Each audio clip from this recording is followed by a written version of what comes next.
Hey Eurovision fans, it's Tom coming to you from Shanghai, back for another Eurovision reaction video.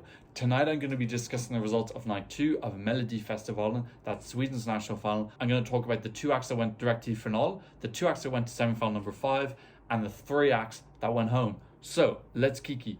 As always, you can use the progress bar if you want to skip to me talking about one particular person, but I'm going to go in that order of directly to finale, semi-final, non-qualifiers. First of all, though, a quick talk about the show.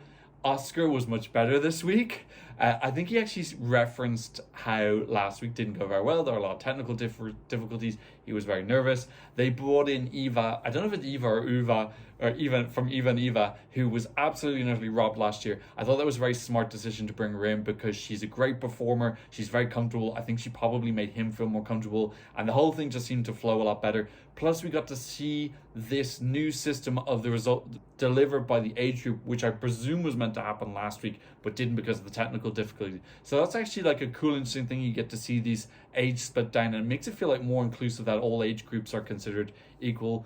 So I enjoyed that aspect of it. First person to go through was Liamoo. Now, thank fuck, because for many reasons. First of all, this is the first song that I really liked this year. It is the first song that I will download. Now, I respect Cornelia and I enjoyed her performance, but I'm never going to download that song. I really, really like the Liamoo song, and it's the first song I've ever liked from him.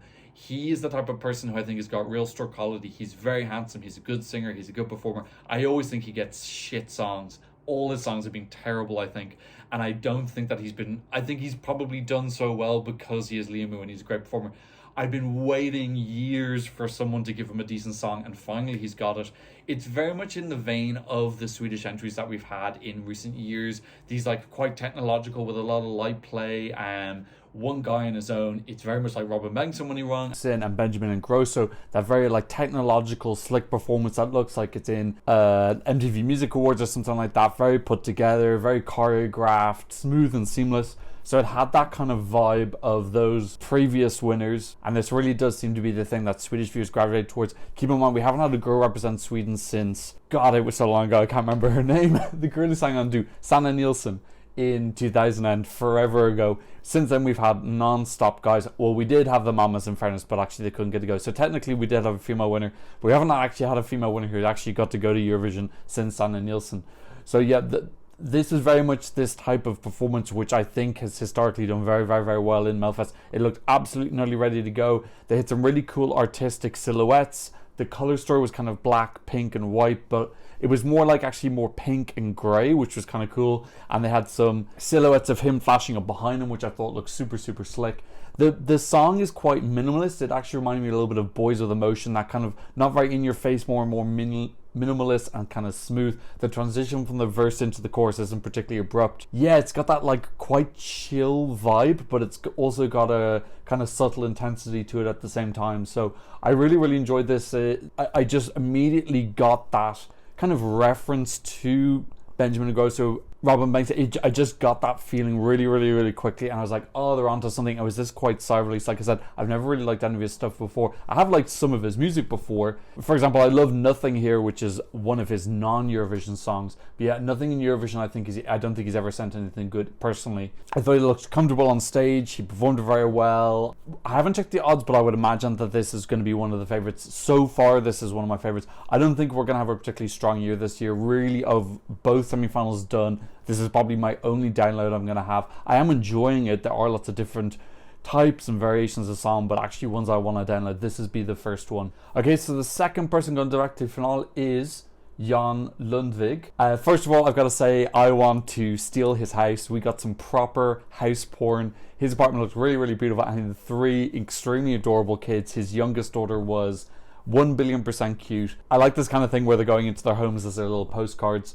Also, am I correct in saying that one of the writers is Ben from Ben and Tan, who were Danish and entering 2020? If not, that boy who was sitting on the couch looked incredibly like Ben. That super awkward, unnatural pairing that Denmark chose. In terms of John, I think he's brilliant. I think he's very charismatic and he's a great performer. I think this song is so incredibly meh. It's super meh. I cannot find anything redeeming in the song whatsoever. It's just a really generic standard ballad. He does absolutely and utterly everything that he can with it. If you give him an orange with no juice in it, he will squeeze 100% of the juice out of the orange. In this case, he's been given a big shriveled orange with no juice in it. I just don't think he's got anything to work with. I think the song is very dull. It's very generic ballad. I was purposefully listening out for special melody. He's got kind of cool staging. It's him on a stage with lighting from above. Pretty simple. I really do think that he can make almost anything work. He's just got that real professional charisma, and he's able to bring something quite dull to life, which I think he does with this song. Would not expect this to win because I don't think an artist can pull a not very good song. I'm not saying the song's bad, I just think it's too generic and meh. I don't think even he can do that much work. I don't think anyone could do that much work. Then we had two songs that went to semi-final number 5. We've no Andrew Hansen this year. The first one of those was Alvaro. Now, I'm going to say the exact same thing I said last year. Why on earth does this guy's friends not sit him down and say, you are more than a Hispanic trope? I'm not going to say this is cultural appropriation because he does have Chilean origins. He was born in Sweden, he's got Chilean. But it just feels, I don't know. I don't know if I should feel sorry for him or if I should be irritated by him. But he just keeps on coming back with these songs with silly Spanish titles. So, yeah, Vamos Amigo and then Baila Baila, and now he's got Suave. It's just borderline pathetic. He's just taking these Spanish words. He's like slowly working his way through a Spanish cliche dictionary. Like next year it's going to be Mi Corazon, and the year after that it's going to be Fuego, Mi Amigo. It's just so unabashedly formulaic that they're just picking a Spanish word, taking what is clearly a Melfest reject song and then just putting a Latin beat on top of it and saying it's a Latin song, and then saying, oh well, we need to get a Latin artist so it's not cultural appropriation, and let's just put the guy who's Swedish but who has Chilean background so we won't get any stick for it. I just really don't like these type of songs. It feels like, now this is total speculation, but it almost feels like the producers are like, oh, we need one Latin song, that's how Melfest gets its variety. Now funnily enough, I do actually think this is one of the most varied years that we've had in Melfest probably ever, because usually Melfest is 27 pop songs and one rock song, and actually 26 and one rock song and one Latin song from Alvaro, Estrella. Yeah, it just feels really lazy and cliche. I don't know. I feel bad. Does he not have any confidence in his ability outside of having to pander to this like Latin stereotype? Look, it came third. I'm pretty sure it came third in the whole semi, so people do like this. So the other song that went to semi-final 5 was Sekelius. Now this is I believe a debutante. She's a influencer in social media in Sweden who is transgender. Honestly, this song didn't do anything for me. It just felt like a kind of like slightly over the top Swedish ballad. Like, I don't even remember that much of it. I just remember thinking it was quite naff. But I think a lot of people enjoy this. I was quite surprised just from the fact that she's a debutante. Debutantes don't usually, I do feel like they're slightly at a disadvantage. The lyrics for me were just a big bunch of inspirational quotes. I don't know. I just thought it was kind of meh. I think, look, sorry, I'm just going to be saying this a lot in all of my Melfest videos. I just don't think this year's going to be super strong.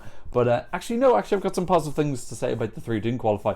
Yeah, I was surprised it went through. I feel like Melfest is like a really an open playing field, in contrast to Estrella, which I feel like if you're a big name, you kind of get through even if you saw something a bit mediocre. I feel like really you do have to send something decent this year in Melfest, because name doesn't seem to be carrying as much weight as I thought it would. So in 5th place, we had Samira Manners with I Wanna Be Loved. I quite enjoyed this. I thought she had a very kind of cute, unusual vocal. It sounded a little bit, maybe a tiny bit forced, but she does have an English background. It sounded like she was kind of singing quite softly with an English accent to it.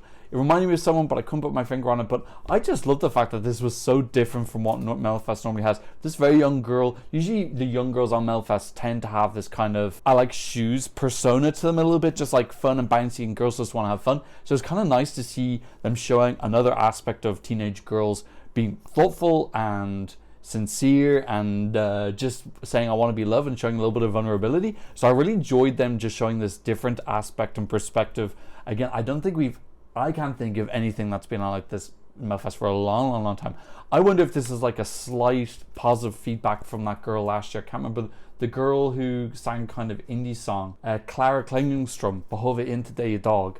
So I wonder if it's a slight reaction to that, because that was like very, very popular. She came 5th for the televote last year, so I wonder if the producer's like, oh, we should probably try and get a little bit more of this slightly more authentic indie vibe in. The song for me, it's not really my type of music, but I just thought it was like a breath of fresh air and a bit unexpected. And I thought she did very well. She seemed like a very, very young girl. So I was glad to see she came 5th as well, because she was sitting at 7th in the score for quite a long time. But then all the older generation votes bumped her up. In 6th place, we had Rising Collection with Face in the Crowd. You should have seen my face. I was on the bus when I was watching this, and my jaw absolutely and utterly dropped, because I didn't understand the intro. I thought we were going to get like a slightly alternative looking girl group singing something Dolly style-esque, and instead the intro went straight into head banging guitars. I literally had my jaw on the floor. I was like, it was a very, very pleasant surprise. It wasn't what I was expecting. I love that, again, this is this variety that I've been talking about earlier on in the video. I felt this big mix-up. I really enjoyed this as being something different.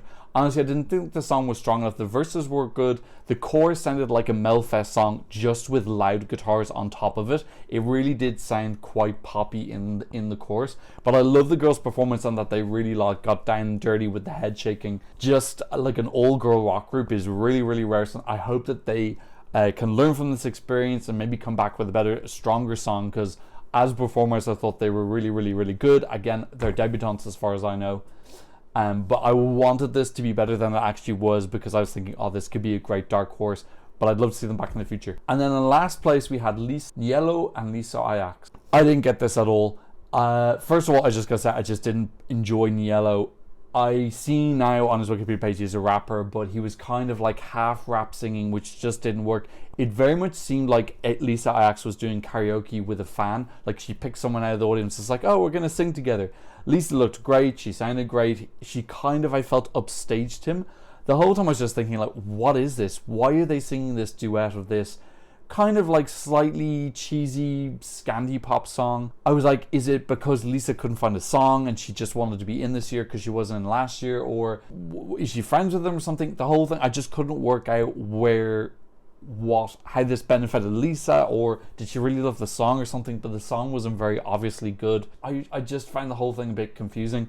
The staging was a bit of a pastel nightmare. The whole time as well, I was just, when they were showing the guys, I was like, oh, just go back to Lisa. And when Lisa came back on, I was like, okay, this is picking up a little bit of speed. And then we got back to the dude again. So I just felt that he brought the performance down. I thought Lisa's always very good. I'm pretty sure she won Swedish Idol. And it's weird because her best song, I think, was her first song, was I Think My Heart Wants Me Dead. That was great. I Don't Give a F, I don't think was particularly great. And then Torn, which I believe was offered to Lorraine, and then Lorraine turned it down, so Lisa took it. I thought that was good as well. I thought she performed that pretty well. But yeah, I think when Lisa came in with I Think My Heart Wants Me Dead, I presume that she was going to come back and kind of win at some point, and she doesn't really seem to be making progress. It seems a little bit staccato, so I was a little bit disappointed for her, because I do really like Lisa, and I think she's a great performer. This didn't just seem serious or well thought out. There was something wrong. I bet there's a story behind it, like a song she wanted fell through, or they need someone last minute and they called her up and said, can we pair you with this guy, or he wasn't good enough on his own, or something like that. I bet there's an explanation for this, because it really felt like there was something odd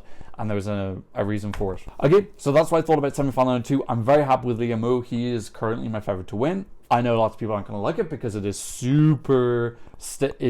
I think a lot of people are going to say it's very sterile Scandi pop, and we've already seen it multiple times in recent years from Sweden. But I think this is what they do really well. I'm rooting for them, but we still have 2 semi-finals left to see if there's anything else that's really good. Let me know what you think in the comment section down below, and thank you so much for watching. I'll see you in another Eurovision reaction video very soon. Goodbye.